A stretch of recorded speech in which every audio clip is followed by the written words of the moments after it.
Have you ever been reading a novel and gotten bored halfway through and found yourself putting the book down, planning on coming back to it later, but you never do? As a new writer, are you nervous and afraid that this can happen to you? That someone might read your novel and put it down and not come back to it? How do we stop that from happening? I want to help you overcome this problem. I want to point out the reasons why the middle of your story is the weakest and how we can stop that from happening so you can write a book and have it amazing and have everybody reading it right up until the last page. And we're starting right now. Number one, you have a great idea for a story, but that's just it. It's just an idea. You don't actually know how it's going to end. You're not really sure about the middle. We see this happening a lot in Hollywood, where someone will come to a producer and they have a great idea. And they'll pitch the idea to the producer, and the producer hears it, and they like it, and they give it the green light, and they give lots of money to make the movie. But the problem is that the person who came up with the idea didn't actually have an ending or a middle. And so they start filming the movie without a completed script. And when you do this, you run the risk of having your story wander in the middle. You don't actually have a direction. And when you don't have a direction, how do you know if you're wandering or not? This happens a lot to writers. They have an idea that sparked an idea, and they get enthusiastic about it. So they run home, they sit down, and they start typing this intro, this idea. And that's wonderful. The problem is that they don't actually know where the story is going or where it's going to end. So the story can end up wandering in the middle without them even knowing it. It's like walking a straight line. It's easy to do when you have a destination, when you can actually see where you're going. But it's been proven that you cannot walk a straight line with your eyes closed. You think you are, you're convinced you are walking a straight line.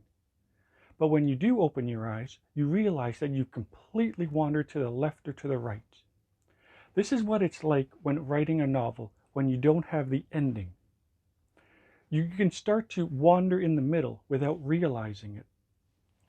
Now, some great authors, they come up with the ending first. We know this with Margaret Mitchell when she wrote Gone with the Wind. She came up with the ending, and she started to work backwards. And by having the ending in mind, it gives you something to aim for, like a straight arrow. Now, as an author, you may not know the ending completely in full detail, and that's fine. You can make changes as you go. In fact, you can have an ending in mind, and as you go back to write the beginning, that ending might change. You might think of something completely different, and that's fine, as long as you have something to aim for. You don't have to stick with the ending that you came up with first. If you want to make changes, go ahead. But by having a rough idea of the ending, it gives you a straight line, like firing an arrow. It's like having a train. A train leaves one station and arrives at the other, and it follows a straight track. By knowing where you're going, it gives you a place to go. Imagine getting into a taxi cab and saying to the taxi driver, "Drive." Well, the taxi driver is going to say, "Where to?" And as someone in the taxi cab, you have to give an address or a place, because if you don't, the taxi is just going to wander all over the place. And you can't say to the taxi driver, "We're lost." Well, how can you say that if you never had a destination to begin with? This then leads into our second point, which is character arc. Having an idea for your character arc can be amazing and very helpful in completing your novel. By knowing where your character ends up in terms of their personality, who they are, you can then design your character to be the opposite at the beginning. So now you have to justify how the character ends up that way at the end. The character can be bad or good. It doesn't matter. You don't always have to make your character good at the end of the novel. A character can be bad, like in Mario Puzo's novel, The Godfather. We see Michael Corleone at the end looking like the devil. He looks cold, like he doesn't have a heart anymore. And Al Pacino did an amazing job in the movie when you can see his eyes looking like he has no soul anymore. But look at how Michael Corleone looked in the beginning of the novel. He was smiling, laughing, wearing the American uniform, the military uniform. And to see that arc, to see him going from that smile, that laughter, to so cold and mean at the end. Now, you can't just have someone go from being good to bad for no reason. The whole middle of the story is the arc itself, on how the character goes from being one way to the other. You have to create scenes, one after the other, because as a writer, you don't write a novel. You're writing scenes. One scene flows into the next. Take one scene out, and the rest of the novel does not work. Each scene has to justify the next, in how the character changes. What happens to the character? What did they go through, and how do they respond? That's important. It's not about what happens, it's how they respond to what happens that makes them change from scene to scene. Now, in The Godfather, we saw Michael starting off being wearing the American military uniform. He was smiling, he was happy. But then, after his father is shot, Michael begins to turn. We see Michael taking control of the family. While everybody else is running around yelling and screaming, Michael takes control. In order to keep that control, he becomes colder and darker. And when he's in Italy, his wife gets killed, and that makes him even colder and more distant. He becomes more calculating, more evil. So by the end of the novel, we see him as this someone who has become the devil. He has no soul anymore. Mario Puzo this didn't just happen by coincidence. Mario Puzo knew what he was doing. He was creating a character at the end who was cold. And he deliberately wrote Michael to be happy and smiling at the beginning. So each scene turns him colder. He doesn't just become mean for no reason. If he did, the reader wouldn't connect with that. They would read it and say, what happened here? As a writer, you want to know where your character ends up and where your character begins. And now it is up to you to create scenes that will then lead the character down the path. This gives you a strong middle. Even in Gone with the Wind, Margaret Mitchell even said that she came up with the ending of how it ends tragically, and then she wanted to create a beginning that was the complete opposite to the ending. And then she asked herself, what has to happen for her character of Scarlett O'Hara to go from that innocent beginning to being rejected at the end by Rhett Butler? But what happened? How does that, what steps, what scenes? Each scene in the novel is justified. We see the changes in Scarlett. We see her going from being just a little girl to being strong. And then she becomes, after she gets a lot of money, she becomes very cold and distant, and she starts rejecting everyone. And by the end, she's alone. Now, in the end, she's alone, but so what do we do as a writer? This is something that you need to ask yourself. What do you need to do at the beginning to show the opposite and then create scenes? This can apply to any novel. We've seen it with The Godfather, we've seen it Gone with the Wind, and it can happen with your novel. Try to come up with that arc. And it's like, the arc is like a bridge. Imagine if you were building a bridge on one end and you wanted to end up on the other side, but you didn't know where.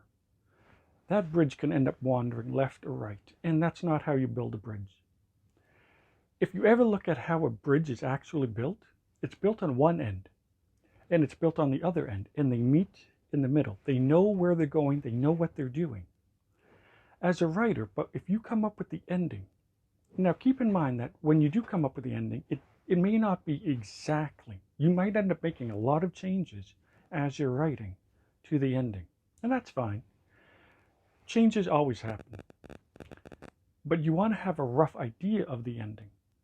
So that way, when you come up with the beginning, you can bridge. And it's like you're building a bridge. The middle of your story is like a bridge. When you don't know where you're going, like what I said at the beginning, you have an idea, but without having an ending in mind, your story can wander left or right, like walking with your eyes closed. You think you're walking straight, but you're not. You're going right, you're going left, you don't know. By having an ending in mind, you can bridge the two over each other. So when someone reads your novel, they love it. They love that middle. They're not putting it down, because you probably had this happen. You've been reading a book and you probably closed the book, put it down in the middle.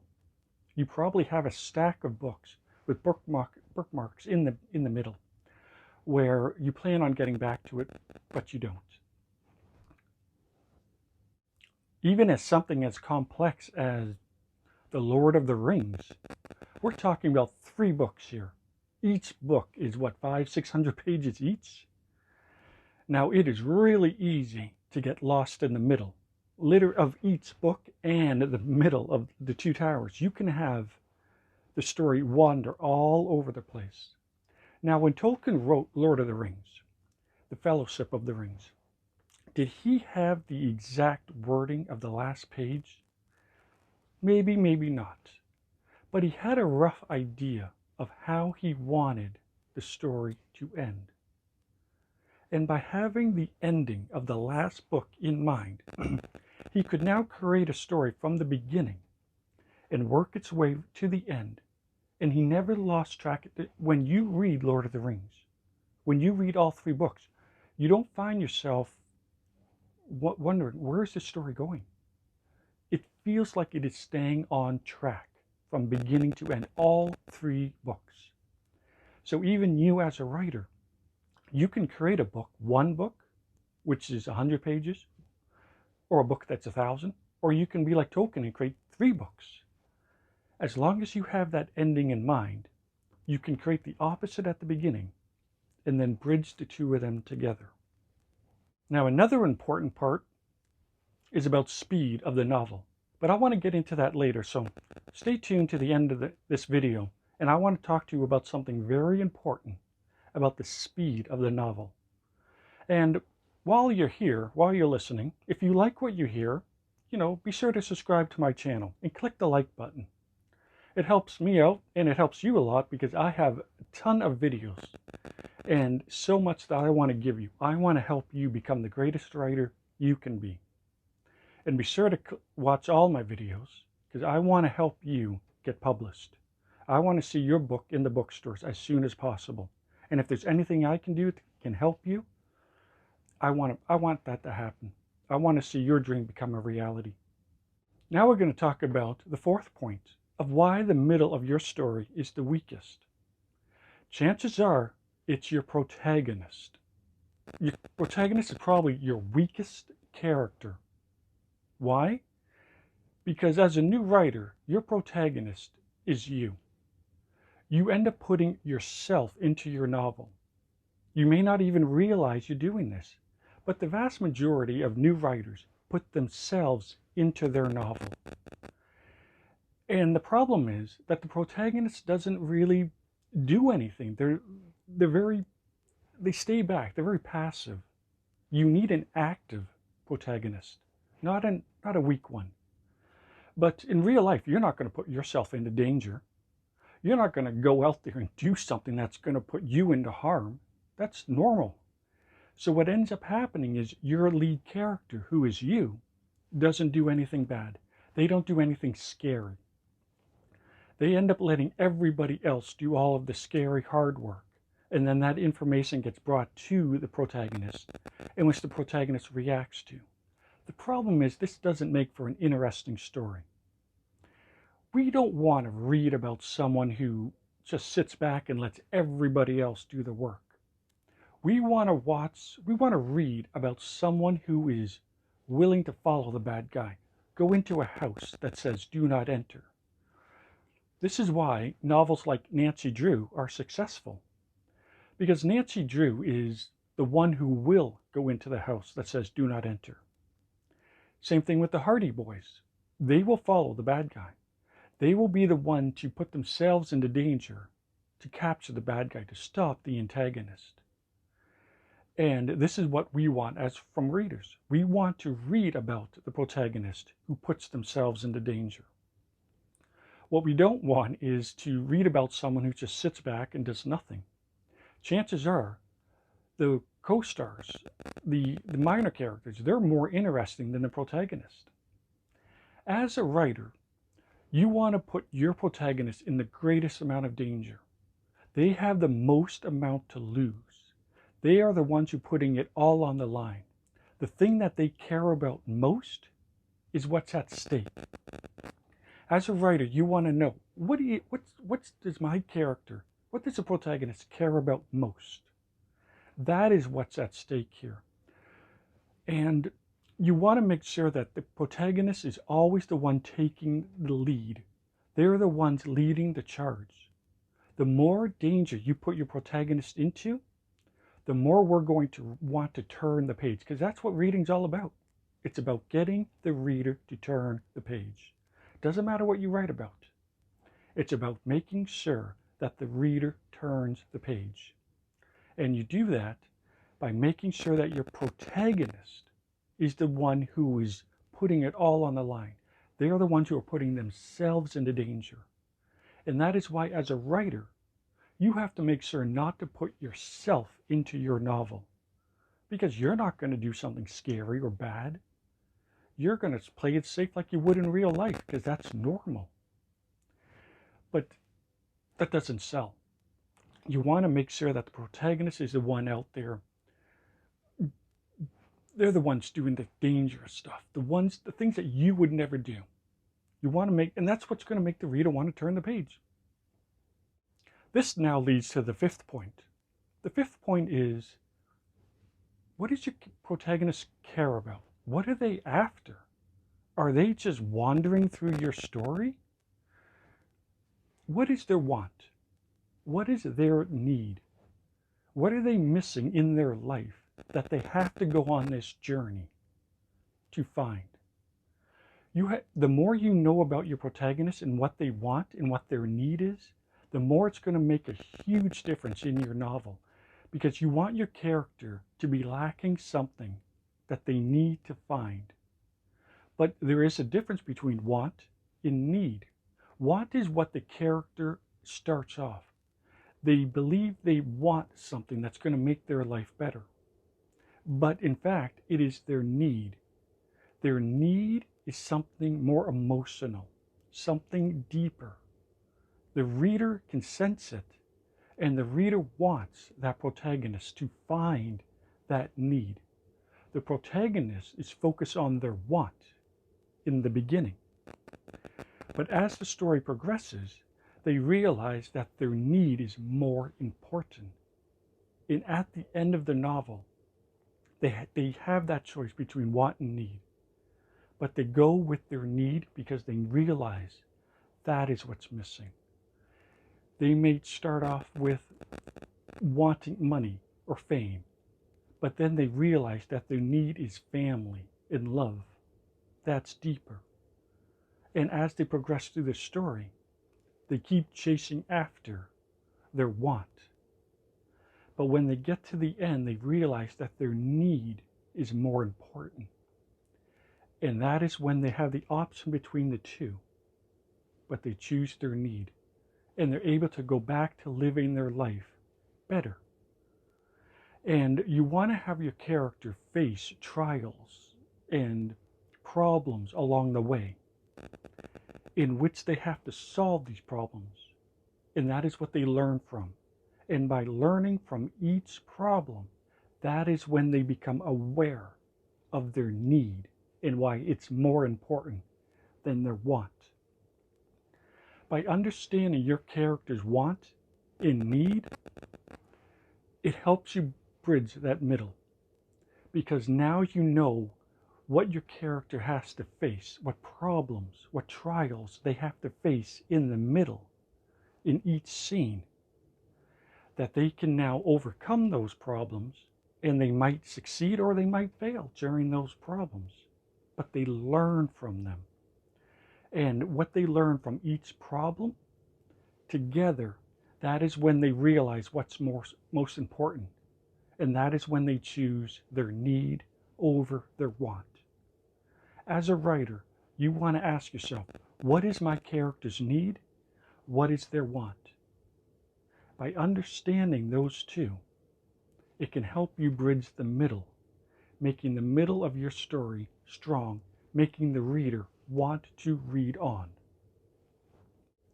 Now I want to talk to you about the point that I made earlier about pacing.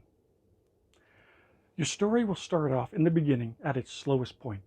The ending is going to be the fastest. And you want your story to get faster as it moves along. As a writer, you want to make those chapters shorter as the story progresses, and you want your story to feel like it's picking up steam, like a train. A train starts off slow, but it gets faster and faster until near the end, it's going at its fastest speed. When the reader can sense that the story is moving faster, then they're going to want to turn the page. They can sense something. What you don't want to do as a writer is to make the middle and the ending just as slow as the beginning. It doesn't make us want to turn the page. Have you ever read a thriller where you can sense that the story is getting faster nearing the end? We see this in the movie Alien. We see it starting off slow with the characters talking, and by the end, the characters are running. There's fast editing. The music is a lot faster. This wasn't by coincidence. The director, Ridley Scott, did this on purpose. He wanted the movie to get faster and faster as the movie progressed. You can do this with your novel. You want your novel to move faster and faster as it progresses. So the middle is where things really start to pick up in speed. And this is something that the reader will sense. And you can apply this to drama, horror, comedy, western. You want this feeling that the middle of the story is getting faster. When the story feels like it's getting faster, it's going to make the reader turn the page faster. And as the chapters progress, the story gets faster and faster. The reader keeps turning those pages faster and faster until they get to the ending. And then when they finish the book, they say, wow, that's amazing. I want to recommend this to my friends and family. Because as a writer, you want to make sure that that middle is not as slow as the beginning.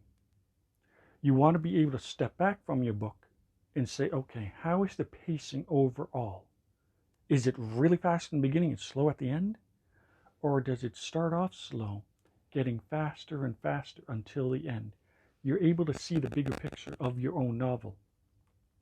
And as a writer, that's what you want to be able to do. Step back from your work. See it as though it's somebody else's novel. Imagine you're judging someone else's novel, but it's yours. So that way you can tell if your novel is picking up speed. Because if it is, the reader will sense it. And the reader will want to keep reading. And that's something that you want to keep an eye on, is the overall pacing. Have somebody else read it. If you can't sense it, have somebody else read it and ask them, do you sense that this novel is getting faster, like picking up speed as it's going?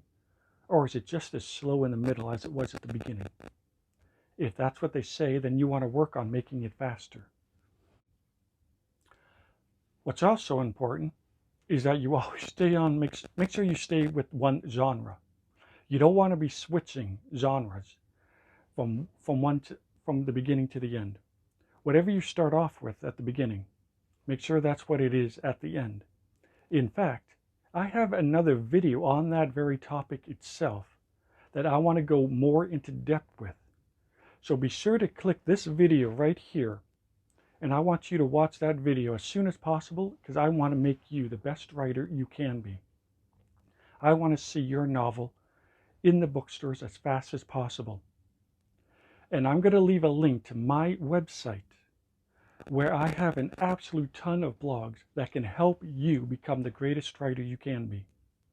So be sure to check out the link down below, and you'll be able to click on and go straight to my website and read as many blogs as you can, because I want to see you get published as soon as possible, and I want to help you make your dream become a reality.